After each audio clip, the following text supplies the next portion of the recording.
Auntie, uncle, every time you guys are making these plans, nobody has really stopped to ask me if this is what I want. Ha! Oh my goodness. All right, guys, story time. Let me tell you guys one story, true life story. I had this domestic employee, like a house help, living with me at the time. Really smart girl, very hardworking. I really liked her mostly because she was smart. Like, by the way, let me even share something. I've noticed that the domestic workers that stayed with me the longest were the ones who were educated, engaged, and enlightened, right? People who were excited to know more.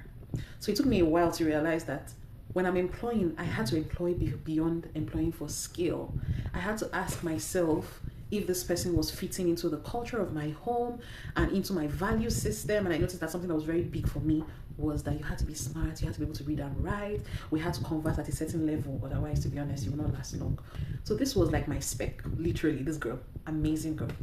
But like I said, what attracted me to her was she was really smart. So I remember one time I was just telling my husband, I think it would be good for us to invest in her. Like, she should go to school. At this time, she had just finished her WAEC, according to her, and we're saying, okay, like let's try and get her registered for JAB and see if she would, be willing to go further, like into the university. And we're excited to do it.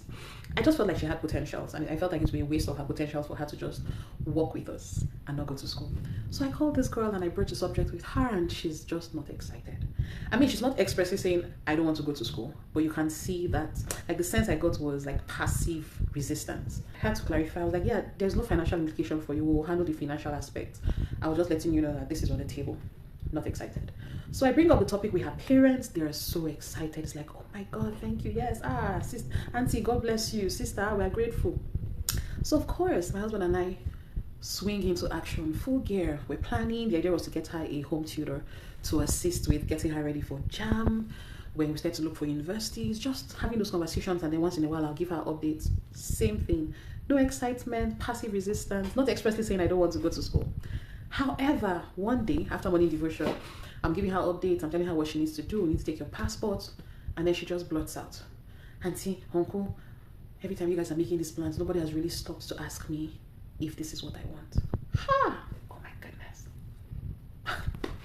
So I said, what? Like, I thought you were excited, like anybody would kill to have this experience.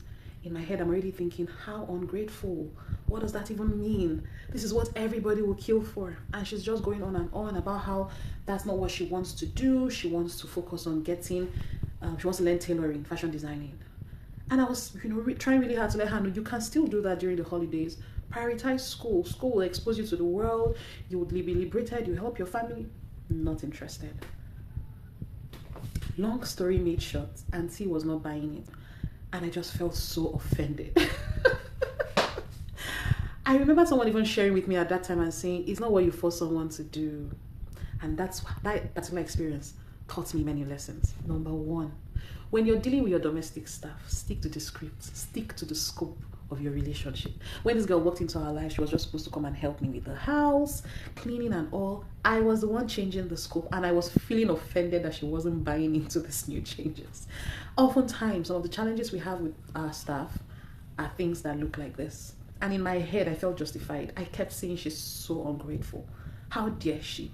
Well, the truth is, she didn't ask us. Now, this is a conversation, like, I want us to have this conversation really, really, really. She didn't ask us. She didn't beg us. She wasn't being ungrateful.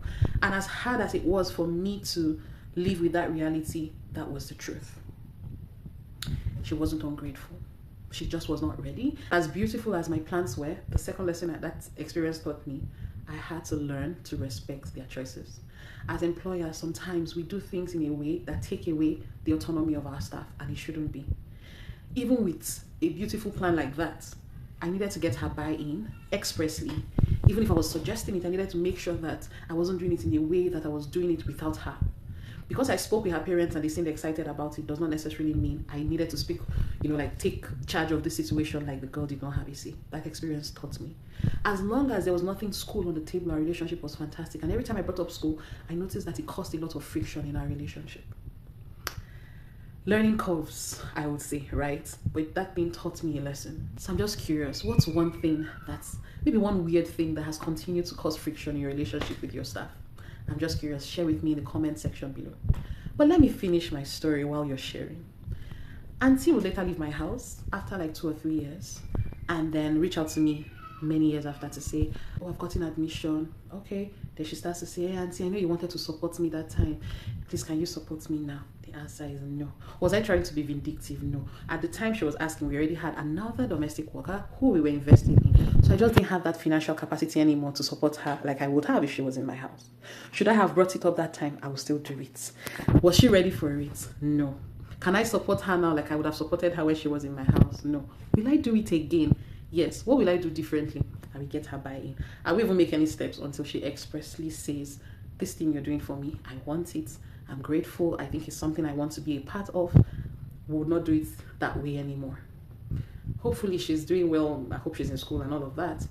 I feel bad that we can't support her like we should, but I'm just also speaking to employers generally and saying, what's that weird thing that continues to baffle you or cause friction in your relationship with your employees? Lastly, have you registered for the Modern Domestic Employer series coming up in July?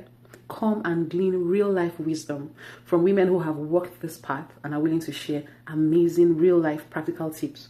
Let's have a conversation about how we can change the domestic work culture in Nigeria and how you can be a part of it. Again, tell one domestic employer, peace has come. I'll see you guys. Don't forget to drop your comments in the comment section.